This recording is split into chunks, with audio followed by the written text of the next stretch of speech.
Good morning. This is Mackenzie Franklin from SideGame LLC here in Colorado Springs, Colorado. And today we're starting our episode of Backtrack. Now, this is January 16th, 2022. And we're going to be taking a look at 3 Kickstarters, 2 that are currently out right now. You can go back, and 1 that we're tracking. It just came in. We've played a lot of games, and I want to give my thoughts on it for these initial gameplays. So first off, we have our Viscounts of the West Kingdom expansions. But before we do begin, if you haven't subscribed to the channel already, please make sure that you do. It is the best way to help us grow. And thank you so much for everyone who's already supported. I really appreciate it. Now, with that being said, let's go ahead and talk about some games. So let me pull it up here. First off, we're going to talk about the Viscounts of the West Kingdom expansions. So Viscounts of the West Kingdom is part of the West Kingdom trilogy of games. And much like their other games, this has now received expansions. However, this has received 2 separate expansions. So the first one is called the Gates of Gold, and the second one is the Keeper of Keys. And both of them introduce new ideas and concepts. But it's really fascinating to me because it looks like, in particular, when it comes to the Keeper of Keys expansion, they are trying to fix a lot of the issues that many people, including myself, had with the game. I'm sorry, it's the Gates of Gold that fixes the majority of the problems. Let's go ahead and just talk about what Viscounts of the Kingdom is first. So let's take a look at these 2 games. And here are the key changes. Well, I guess let's take a look at Viscounts first. So let me pull up the Viscounts game. So Viscounts itself is a game that I think is not very good personally. I think it's a 5. I think it's take it or leave it as according to the VGG scale. I don't hate it though. This is one though that I don't ever want to play, but I'm also not opposed to playing it. So I'm never going to suggest this one. It hits that 5 rating scale for me. Let's quickly look at it here, what that means. View in my collections. Edit. 5 is mediocre, take it or leave it. Yeah, you really could. And the reason this is because of the core system itself and how that plays into the gameplay. So the gameplay itself here is focused on using this track in front of you. When it's your turn, you're going to follow this procedure and you're going to follow it the whole way through, and that is your turn. So you're following this large board. So the first thing that happens is you get rid of the card in front of you. You have this line of cards, and then you'll draw one from the top of your deck. Oh, sorry, you'll add one to that line in front of you, and then you gain some sort of suspicion based on the number of purple skulls that exist, which are wild symbols for your actions. And then you'll move around your character based on the card you played, and then you'll activate one of the spots that's on the board. Now, right off the bat, this seems like a pretty simple process, and it is. But it is a little tedious with having to play one thing, slide one thing, move something, and the actions that you're actually taking to the game are not that gratifying. You have one action that has you picking up these manuscripts, and a lot of those times those manuscripts will give you some other ability somewhere else on the board. And unfortunately, they're not the strongest abilities. In addition, the manuscript tiles themselves are going to give you some form of point scoring. The more that you have for specific columns, so different colors, you're going to get more points for at the end of the round. So you want to diversify when it comes to those different colors. So that's the manuscript. So minor effects and endgame scoring, which means that you're not really doing much in the now. There are also buildings which do something similar, where you'll build them on the outside of the board, and you'll get some form of bonus when you place them, and they may unlock special abilities. However, those special abilities, once again, tie into the other actions, and the manuscript action itself still remains unsatisfying, while that building action, once again, remains unsatisfying because you're building stuff to support these other actions that you haven't invested in already because you've already invested so much in the building actions. And I think that's where this game really misses it for me, is in order to do well in all the different actions, you have to really invest in those actions, because this game is a deck building game. So the cards you're taking and building your deck with, they have to really revolve around these same symbols, or you'll need to draw them at specific times. And if you do that with all of the different abilities and actions at the same time, it's going to make your deck a clogged mess, and it's not going to be something that you're going to enjoy the experience of. And that's what I found when I played this. And then the last action is actually the central action, which has to do with storming the castle. And this is where the majority of your victory points is going to come from, as well as the majority of bonuses. And as you can see, most players are in this castle because it really is just the best way to score. So when you place into the castle, you get a bonus, and then you're going to be moving around this castle and kind of storming into the center. In addition to this, you'll also gain bonuses, and once you're in that middle section, no one can kick you out. So you have guaranteed points in this section. So there's some competition and fighting for that center area. This generally ends up being the action that is taken the most when we do play Viscounts, just because it pretty much feeds into itself. Most of the actions you take will allow you to push further in, and you can set up combos where your pieces will hit each other and give you really, really powerful turns. And so this is generally what happens every game is people tend to ignore the manuscripts, they tend to ignore the buildings, and they focus straight on that central section. And that makes for a repetitive gameplay experience. And it really is just because those other two actions are not as gratifying, satisfying, or point scoring viable. And so that's the thoughts on Viscounts. Now, with that being said, let's look at the Viscounts Gates of Gold and Keeper of Keys Kickstarter and see what things that it's bringing to it. So as I said before, the Kickstarter is attempting to fix a couple of problems with the main game.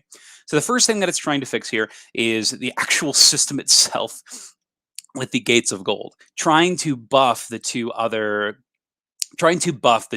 sections. So the first thing that it adds are these new manuscript boards for housing your manuscripts. So in addition to getting the effects and the points and whatnot, you also gain special abilities based on when you pull these manuscripts. You can get additional coins by paying resources. You can pay coins in order to get cards from your discard pile, or you could pay resources in order to shift the cards in front of you. Now, I do like this. It gives you some additional reason to actually build up different manuscripts, but I'm curious to see how these work in practice, because I think these actions, while being cool, I don't know if they're extremely powerful. I understand a coin can be good here and there when you're recruiting or need to move movement, and so maybe turning those extra resources that you may not need into coins might be helpful. And then vice versa, it might be really powerful to be able to use resources to shove certain cards to the end of your row. Whenever your row moves, whatever drops off, that ability will affect if it has like an X symbol. So this could allow you to have a more controlled version of manipulating the board in front of you, which sounds interesting because those removal effects are a little bit more powerful than the instant play effects. So that is one thing that's added, but I'm curious to see how it puts into play because the bonuses and the abilities are pretty minor. The other big thing that it adds here are diversified and specialized builder cards. These give you additional effects for when you are building all the different building types. So once again, encouraging you to take this other type of action, which I think will be healthy for the game because now there's a reason to actually do these things. However, these buildings, you have to either have 3 of the same type of building or 3 different kinds of buildings. So it's very similar to the bonuses that are tied to, I believe it's the manuscripts actually. So the different bonuses here all have some sort of passive effect that you're going to get continuously, then also some points at the end of the game. So it gives you another thing that you're looking for, which I think is cool. So you'll have these new competitions. Now, the big question I have here is this going to be good enough to actually make me want to play the game? Is this going to turn this game into a satisfying experience for me? Do I keep Viscounts of the West Kingdom, and do I back this one? So I'm actually extremely on the fence here. I think that this is one that I am not backing it currently, but I don't know if this is one that's going to convince me otherwise. I feel like they haven't done anything to that central mechanism that is going to entice you or feed into the other actions. And it seems like they've just tried to bolster these other two through the use of minor effects or minor rewards. But I don't know if that's going to fix that core gameplay. So I'm curious to see what ends up happening. But these are the big things that happen in these expansions. The next one here is Keeper of Keys. And this adds just new mechanisms to the game and entirely new additions. And the main thing that it's talking about is increasing the ability to deck build through the use of being able to recruit new heroes. And the other thing that it's going to add is these public buildings as well as chest tiles. So you're going to start the game with new public buildings. They're kind of first come, first serve buildings. Think something like Rorik, where you have these large buildings. You can build them for additional effects. The other thing that you can build are these chest tiles. And the way they work is they actually are going to go on your player board and you'll slot them underneath. And when certain cards go on top of them, when they're sliding down that row, they're going to trigger additional abilities based on the suits that match. So you have some new ways to build out. And once again, this is prioritizing focusing on those building actions, which I think is great because once again, building and manuscripts just were not that strong in the original game. So these chest tiles, though, I think are very fascinating. Now, as you can see here, a lot of these chest tiles will say, do you have this specific symbol? When you do, it becomes this thing. And I think that's pretty fascinating. And you're going to get additional points at the end for the more chess tiles that you have at the end of the round. And I think that's really cool. I think this is going to push you into cool directions and give you some flexibility when it comes to your tiles, because now all of a sudden your symbols that you may not be using frequently can tie into other actions, which I think is great. It allows you to actually be flexible in the different paths that you're moving towards while still retaining a deck that's going to have some synergy with itself and not get clogged by having mismatching symbols. So I really like the chess tile system here, and I love how it's going to move symbol from symbol. Now, if you are going to get this expansion content for Viscounts, I think that you just get everything. I think it's a pretty no-brainer here. If you do like Viscounts already, this is going to give you an expansion that fleshes out the main game and increases the potency of the two actions that were weaker in the first game, the manuscripts as well as the building. And then the second expansion is going to give you flexibility to actually be able to take all three of those expansions. Now, I'm not sure why they're in two separate boxes here, but hopefully this is something that people enjoy and it's something that they want to jump into. For me, myself, I don't know if I will purchase this one. I don't even know if I'm going to keep the original Viscounts, because if we do, I don't know if it will get played. This is one that just does not hit the table. The gameplay itself, to myself, is and many others, is just not satisfying. This is one that you are spending a lot of time doing very little, and there's really only small paths that are actually viable to having a successful game. Now, my favorite way to play this game actually was through the Tome Saga, because the Tome Saga gave you special objective cards from winning Paladins of the West Kingdom that fed into Viscounts that forced you down specific paths because you got special abilities and special like campaign bonus perks. So that was my favorite way to play Viscounts, but that's because I had this different puzzle as opposed to one that seemed solved already. So unfortunately, Viscounts is one that currently is not one that we're backing, but one that I did enjoy. The new changes that they're adding here, but I'm curious to see if that will actually increase my enjoyment of the game as a whole. So that's Viscounts of the West Kingdom, the Keeper of Keys and the Gates of Gold expansions. Now, the next game we're going to talk about is one that just recently delivered. This is a 2021 release. This is actually going to be Final Girl.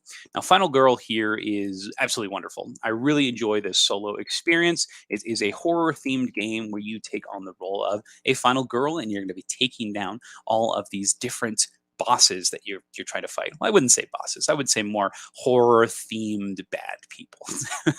So you can't really say aliens, you can't really say murderers. They're creatures or demons. They're antagonists in horror films. So Final Girl, I rate an 8. It is a game that I'm going to suggest playing, and it's a game that I think is very, very good, and I do enjoy playing this one.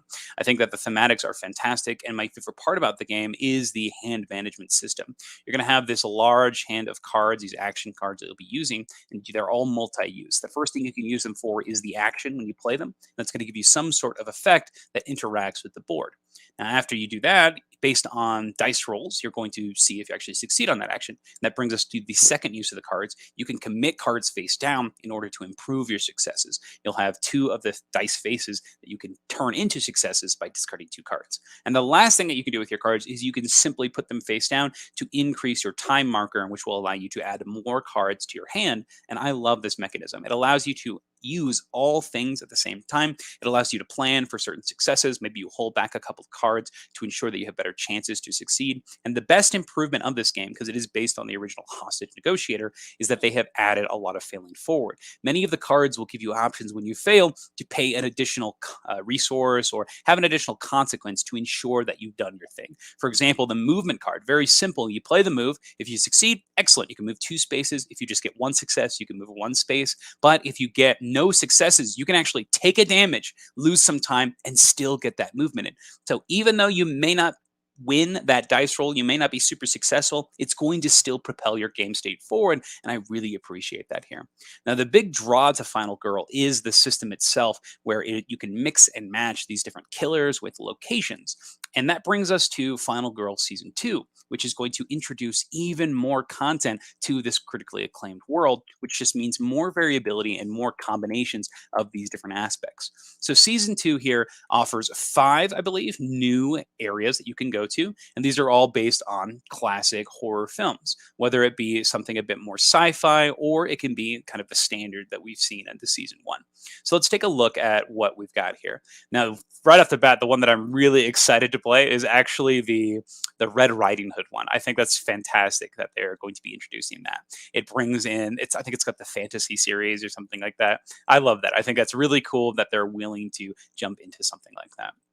First one we have here is the evil morph, with obviously his aliens, and I love this. And the other location here is the USCSS Patna, which means that you're actually going to have a spaceship that you can fight on. And this really makes me laugh because now you can fight, Freddy Krueger on a spaceship, and I think that's really funny. Or you can have the xenomorph make it to the neighborhoods, or have summer camp infested by xenomorphs. I love this. This is hilarious to me. So I'm excited to see what the cross combinations like, but I'm also excited to use Ellen and Janet here and take down this evil morph.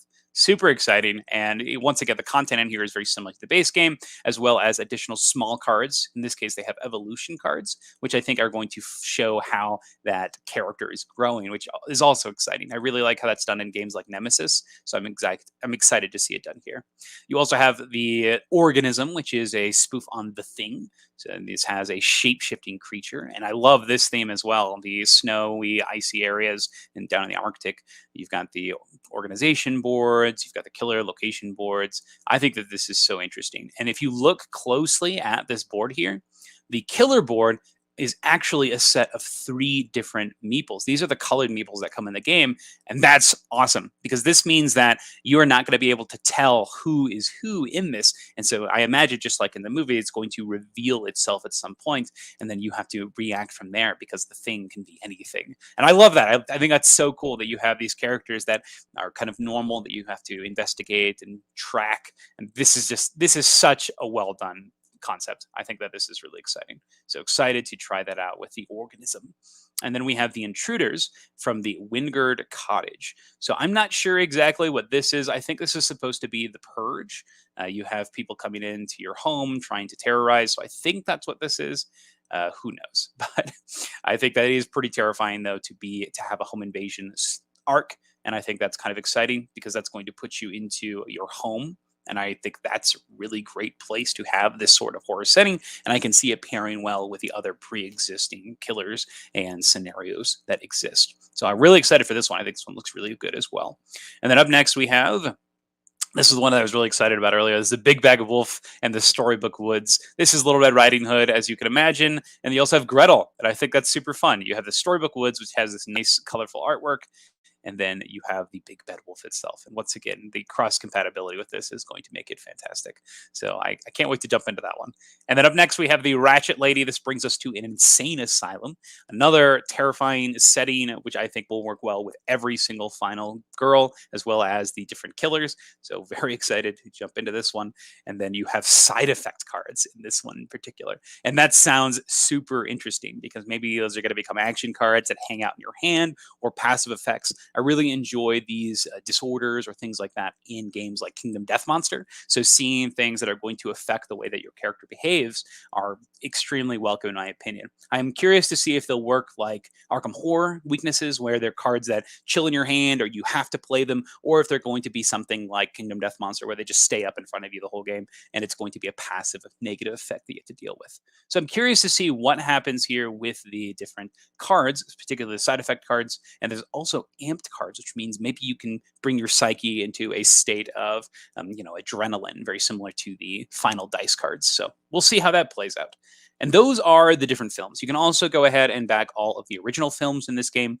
Everything is available, and I think that's really great. You can get it all in one place, and the stretch goals for this are insane. We're getting upgraded tokens. We're getting all sorts of different extra cards, new achievements, new deluxeified tokens, new vignettes. You have the desperation die, very similar to the one in Hostage Negotiation. negotiator where you can roll it to get that extra effect. And there are also new boxes that you can grab in order to store everything. And I really like that because I'm not a big fan of the current storage. If you want miniatures, you can get those too in addition for the vehicles. And then these large storage boxes are going to be able to hold everything. And that way, nothing is going to be sliding or falling out. And I do hope that this helps out with the transportation, because that was one thing that I had a big issue with, was actually transporting this from place to place. It was a problem because it was just really hard to move things. I didn't feel like taking them, and these honestly just haven't left the house because of how wonky the whole system is. They take up a lot of space and storage. The lids can snap off because they're magnetic, and so I think that this is going to be really nice to have them all in one place here. Curious to see how this all plays out, but I'll be honest with you here. This was one of my favorite games from 2021, so I cannot wait. I'm backing this one for sure, and this is going to be one that we jump into full force. We're going to get the Series 2 collection booster, and that just comes with all of the new content. So this is going to give us all of the new final girls. It's going to give us new mats. We have those large boxes, as well as the miniatures and vehicle miniatures that we have to add on separately, I think, for the vehicle miniatures. But I think that this is worth jumping into because I think this game is really, really good. It gives you so much agency on your turn as you're reacting to the terror at hand. The thematics are on point, and the gameplay is smooth, satisfying, and fun. And I think that's the most important here, is that this is a game where the actions you take are things you want to do. They're all very powerful actions, and they're going to propel your game state forward in this unique experience that you can tailor to the way that you want to play. You can increase the difficulty by using certain killers, or you can make it so it's a bit more of a challenge. Sorry, you make it a bit more simple based on the pairings that you pick. So you can go with the butcher. You can choose a final girl that's significantly stronger than others, and you can also build the item decks in specific ways as well to facilitate the strength of your individual final girls. There's a lot to love in Final Girl, and it's one that I do recommend. So excited to add these to the library for some more solo fun. So that is Final Girl. Now, the last game we're going to talk about is our backtrack, and this is the one we're going to go back and look at a Kickstarter project and see, did it hold up? How's it doing? And it's delivering now to people. And this game is going to be Merchants of the Dark Road. Now, Merchants of the Dark Road, this is now on pre-order, but people are getting their copies. For example, you can see here that we did receive our delivery. We went for that all in. We got the deluxe components, so we have that copy in the library. So let's look at Merchants of the Dark Road and see what it actually is. So Merchants of the Dark Road is a game where you play as, go figure, merchants, and you're trying to do your best to sell your goods in order to get a balance of money and influence. So the game itself focuses on moving your caravan and interacting with the different spots and locations on the board. So let's see if I can find some boards here. I might just jump to the page. Yeah, let me pull up this image really quick. Every time you move your character, you'll end up moving onto a vertice that's connected to two different locations, and you can activate one of those locations. So very straightforward turn. You will activate a location, and then it'll pass to the next player. Now, the way that you actually move your character focuses on this wagon down here. So the first thing that you're going to do on your turn is you'll take one of your unused dice on this wheel and replace one of these 3 dice in this section in front of you. After you place it, you'll move that die to this middle line of actions, and then based on the die that you replaced, you'll get some sort of ability. So for example, if you use this one on the far left, you get to craft a good. And if you use the one on the far right, you get some money, or you can turn this market wheel here. If you use the one in the center, you can gain a lantern or use your luminous die. After you've done that, whatever dice now are at the top of your board, that's how many spaces you get to move on this main board. This is a big rondelle. You'll be moving clockwise, back and forth, back and forth. And wherever you land, you can use the dice up at the top here in order to activate that spot. So you use a die, you push a die, the die activates some sort of effect, you move that many spaces, and then you use that die that you push to the top to activate the space on the board. So generally, you're only going to get one action a turn, which means that the sequence to actually get to your turn is a little tedious because you have to figure out what die you're putting in there. You push that up, and then you move that section. After triggering your bonus, you move on the board, and then you perform an action. So what are the different actions? Well, first off, let's talk about these top 2. The first action here is get a contract. This is really easy. You just grab one. You put it in front of you. These are items that people are requesting at specific towns. So these are a good way to get influence. The next action here you have is this wheel, and this action wheel here is going to give you some sort of ability to buy different goods. So you have all these dice here, and when you buy, you can buy as many as you want for one action, as long as you have the money to do so. If there's multiple dice on a wheel, you get the second one for free. So this is the action where you're just buying a bunch of stuff, and you're generally going to want to buy the stuff at the bottom here because it's the cheapest, right? It's a market system. Before you do that, you do have the option to manipulate the wheel a couple of times and then change a die to a section that you'd like to. So you have a lot of manipulation when it comes to this. Now, this wheel ties into the next action here, which is to buy new characters. When you buy characters on this bottom section, you are going to sell them items from your supply and then get money based on their market value on that wheel. So based on what other people are doing at the wheel, it's going to affect how your goods are selling in this other action. So now that you've got your contracts and you've sold to people, every person that you sell to goes on top of your board. You're going to want to go to this next action here, which is the travel action. And that's this large out of town travel. And when you do this, you'll go through a series of events where you are going to reveal a card, you're going to get a steed, and then roll dice based on the number of people that have actually joined you. Because when you go somewhere, everyone else at the table, no matter what they're doing, they can just join you if they want for fun. And I think that's wild because even if you're not going to benefit from this adventure, you can still join just to maybe activate abilities or trigger or make it difficult for the person rolling. And I think that's really interesting. Now, the reason you may join, though, is not only to activate abilities or make it challenging, but also you get to visit a spot in the same location. And after everyone's done traveling, then the person who decided to go to their destination, they can fulfill contracts and deliver the goods that they decided to and deliver the people to that location. But everybody else who joined in, they can also drop off and deliver goods and commissions to one in the same region. So you actually get a bit more flexibility with delivery when you're joining. However, the person who initiated the delivery, they get an additional bonus on top of this, which is the incentive for actually starting. You get a companion, which just gives you some special abilities you can use gems on, and you also will get some sort of additional bonus in the form of endgame scoring or an ability that you can use every single turn. Now, these abilities are actually really interesting. They go on your main board and they cover up your dice section. And this is going to affect what you're taking each round and the abilities that you're going to prioritize. So I really like the one that lets you get the upgraded items because that just gives you even more value when it comes to the other actions. So I like making an early delivery so that I can do that. So those are the big actions. The last action here you have is this wheel down here and this ruins die. The ruins die lets you get some upgraded goods and roll a die to get a bonus effect. And then the last one here lets you move around this wheel by paying cash, and wherever you land, you get the resources there. But the main loop of this game is you go to the market to get a bunch of goods. You go to the commission things to get contracts. You go to heroes to sell goods to make money and have more heroes to deliver. And then you make those deliveries and get even more influence and money through delivering to specific routes. So the gameplay loop is pretty straightforward. Get goods, get peeps, deliver those peeps, get a mix of the currencies. But I think the game, for me, I think that it is missing something to really make it one that I'm going to continuously pull out. So right now, this game for me is a 6. I do find it fun. I do find the gameplay. I do find the gameplay interesting, but I do not find it to be one that I think is an excellent game. I do not think it's there. This is one that I will pull out on occasion, and this is one that you can find some fun in for sure. So I need to pull up that rating system again. I forget what it is. So let me see if I can pull it up here. So 6 is it's okay. I will play it in the mood. I agree. I don't think it's up to the good, usually willing to play. I think it's okay. I will play this game when I'm in the mood. The big thing here is the system to actually activate your actions is pretty clunky, in my opinion. So on your turn, when you're modifying those dice, everyone's watching you, and this leads to a lot of downtime in the game. And very similarly to Viscounts, actually, the actions you're taking in this game are very small compared to the setup that it takes to take those actions. So I'm moving my dice. This pushes this up. This activates this little thing. This pushes that up. I move that many spaces. I use the dice to activate the spot, and that's it.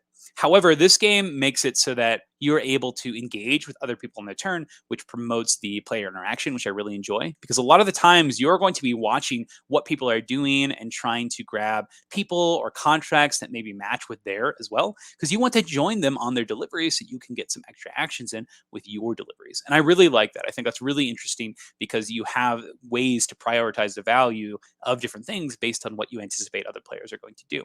And just in the same way, the market markets, you're going to want to be trying to sell at specific times so you can get the best value, because you know based on the other players that are playing, there is going to be a fluctuation and change of those values on the market. And I really like that. It offers some solid player interaction with the manipulating market, the first come first serve contracts, as well as the items and the values of those items. And then when you do join on to those adventures, that's really interesting because you can just join just to be a jerk. There's this really interesting mechanism when it comes to the event cards where you have two choices. There are the Dark Road events, which means that whoever chooses those, they're only going to get a single bonus at the end of the round, but they get to draft the dice first, and that's the advantage. But you can also take what are called shortcuts, and that has an additional lantern cost. And when you take that additional lantern cost, everybody else that goes with you gets to pick the dice first. So it's a little scary because the rewards are a little bit better, and you get double the amounts of rewards after you finish traveling. So I really like this choice here. I like this decision, and I think that it does benefit you to go on that shortcut because, man, getting 2 bonuses from one action is extremely strong. One thing I didn't mention are the upgraded components, and they're pretty insane. They're pretty bonkers. We did an organizing video on the channel if you have any interest in that, where we go into how we store it. And whew, I love these coins are amazing. I love the way they look like Star Wars money. It reminds me of like the credits. If you've seen like the first episode of Mandalorian when they're handing out the different forms of currency, that's what it reminds me of. Like, oh, geez, you just have this like gigantic metal brick, and that's your $10 coin. I love that. It's just so interesting. Now, the other thing that I want to mention here slightly is the solo mode. I think the solo mode is really well done, actually. The turn flow is very straightforward. You'll flip over a card to resolve an action, and then based on wherever it is, that wagon moves, and then an ability will happen based on the goods. So the solo character never actually collects goods, and that's really nice because you're never having to move additional pieces or track additional things. You just simply move the characters and you trigger the actions here. So it'll have different actions it can pick based on where it's at with its goods, and so it replicates the actions of a normal player. And just like you, it can start going on a journey on the Dark Road, and you can join, and it can join your Dark Road journeys as well.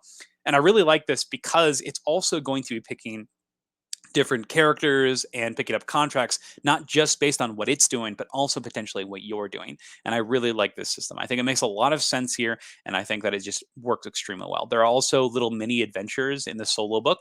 And so that way, if you want to change up your gameplay by playing on these little experiences, you can. And there are also these guild notice cards that are going to make for an even more varied experience when it comes to that solo play. So actually really impressed with the solo play here. And it does retain some of those mechanics and mechanisms that appear in the main game with the fluctuation of the market and that competition and race to specific resources. So I really like this system. Now, they say the deluxe edition comes with a custom component box insert. It's bad. Half of it's good. We tossed half of the insert, but I think that the organization method we have now is much better. Once again, go take a look at our organizing video. I do think that this insert that they gave us was pretty abysmal. You're stacking a lot of things on top of other things, particularly the dice. They're like fitted into this insert and just stacked on top. And every time you play, you have to flick out these dice, and sometimes you're reaching under, and the cards are just in nonsensical areas. I do not recommend it. I think that you need to just toss it. It really isn't worth it. That insert is not good. And I think a lot of people agree with that sentiment. So hopefully with the expansion content in the future, they may update and change that. Speaking of expansion content, one thing that I did not mention is the board itself. So the board is actually made up of puzzle pieces. And the way it works is you'll be sliding these puzzle pieces together. And that way, in the future, when they release expansions, you can actually replace entire sections of the board. And I think that's a cool concept. I know a lot of people have issues with this. I personally don't really like puzzle piece boards because the more they get used, the more they fray the edges of the boards. And that's not something I really enjoy, seeing our games deteriorate. But with this in particular, these aren't like super insane puzzle pieces with like big edges that stick out. They're generally just little squares. And so they do slide in nicely between each other. So you shouldn't run into that issue. But other than that, I think that the game offers some really cool choices. My favorite part about this game has to be the choice between money and influence, because this game has you collecting both of those things, but at the end of the game you'll score points based on whatever's your lowest. Now, influence is a lot harder to get than money, so you're constantly going to be pushing, oh, how much money do I need to save, or do I take this extra cash here? So you're trying to make kind of I'm not going to say checks on money, but you're going to be constantly saying, okay, how much do I need to reserve? How much do I need to save? And I really like that system. So that's probably my favorite part in this game is managing your victory points at the end of the game, because you do need an equal amount. And so knowing when to buy and when to sell things, and when giving up something that's worth a lot of money may be worth it to get those extra victory points in there. So I like this system. I like this choice, but I do think the turn flow is a little clunky. I think the downtime can be a little high. And I think the game itself was a little simplistic while having this big package around it. So I don't think that I'd recommend this to everybody, but I do think you should give it a try. This still fits solidly at a 6 for me. It is one that I do enjoy playing, and I will play it occasionally, but it's not one that I would rate up in that excellent category or in that great category either. So I think there's a lot to like here, but I also don't think that it's going to make anything new happen in any new interesting ways. I think it's doing a lot of the same, with some clever choices here and there. But I really like the theme. I think the component quality is outstanding. But overall, those are my thoughts on the Merchants of the Dark Road. And that's it. Those are the three games that we're talking about today. If you have any questions or anything you'd like to know, you can leave some thoughts in the comments below if you want any more specifics on Viscounts of the West Kingdom or Final Girls Season 2, or if you have any more questions about Merchants of the Dark Road, please let me know down in the comments. I'll leave up the chat here for a little bit if you have any specific questions, but otherwise, I'm going to just grab a drink of water here and then talk about maybe a couple of games that I'm excited to play or things that are on their way to be delivered.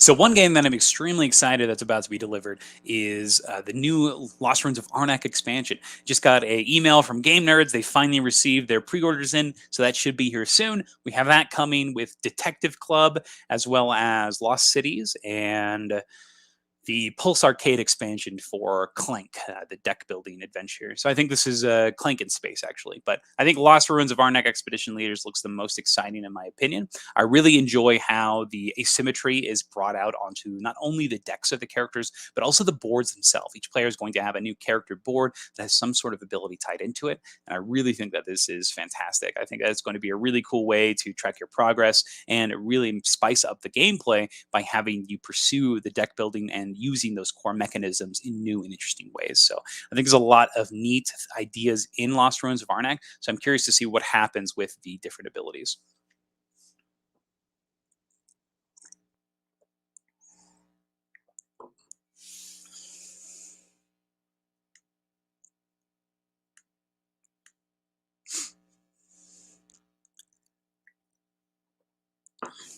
The other game that's coming in is Mind MGMT Deluxe Edition. This is a hidden trader game.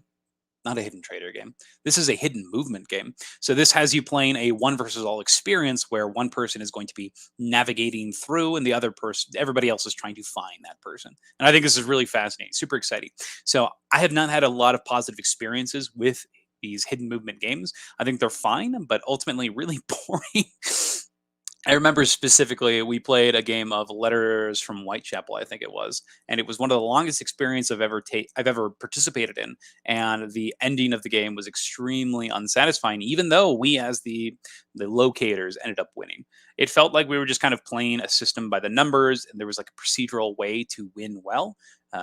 Able because you had like this clear path that said, okay, I need to do this in order to find this, and it felt like there was deduction, but it was very simplified deduction. Like it was something that you should know the answer to. Not a lot of room for a lot of clever plays. And this may have just been the group that we played with. There were about 5 people, maybe 4 people. I don't remember. This was a while ago, but did not leave a very good impression on me. So I'm hoping that Mind MGMT here, the art looks amazing. I think that the edition itself looks wonderful. I think that the artwork is stunning, and I'm excited to see how the there's a system called the shift system that's employed into the game, where you're actually going to, based on who wins each round, you're going to modify your game to make it easier for that other player.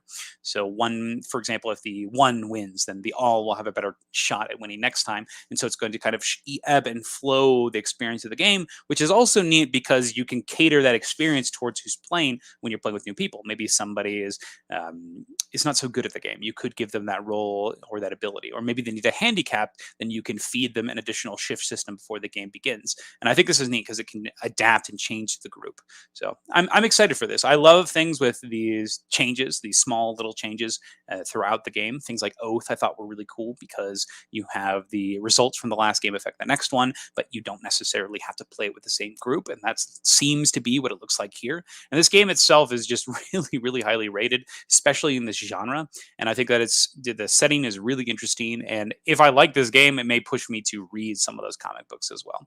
So I'm excited to try this one out. I think that it will be a blast.